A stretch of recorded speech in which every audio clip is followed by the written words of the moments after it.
धन्यता सोनकांबळे. आपण पाहत आहात नागराज न्यूज. गुराळ येथील शाळेत वार्षिक स्नेह संमेलन उत्साहात साजरा. यावेळी शाळेतील शिक्षक व विद्यार्थी यांनी अशाच पद्धतीने वेगवेगळ्या उपक्रमात सहभागी व्हावे. यातून विद्यार्थ्यांच्या कलागुणांना वाव मिळतो. जिजाऊ सावित्री यांचे विचार या कलागुणातून विद्यार्थ्यांनी कलेच्या माध्यमातून आपली कला सादरीकरण केले. छत्रपती शिवाजी महाराजांच्या विचाराला उजाळा देण्यात आलं असल्याचं सरपंच दीपक भास्कर यांनी सांगितले.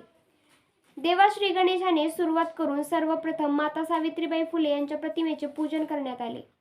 यावेळी गावातील वीर पत्नी यांचा सत्कार, आजी माजी सैनिक यांचा सत्कार. यावेळी सरपंच दीपक भास्कर, रामेश्वर म्हेत्रे, तंटामुक्त समितीचे अध्यक्ष कमलाकर म्हेत्रे, माजी सैनिक गोविंद चांदुरे, ग्रामपंचायत सदस्य दिगंबर शिंदे, मुख्याध्यापक Shrimati Shinde ji, doctor Narhare V, Biradar DM, Lendal Shahu, Sapkale PT, Sagare RM, Shrimati Biradar SK आदी उपस्थित होते.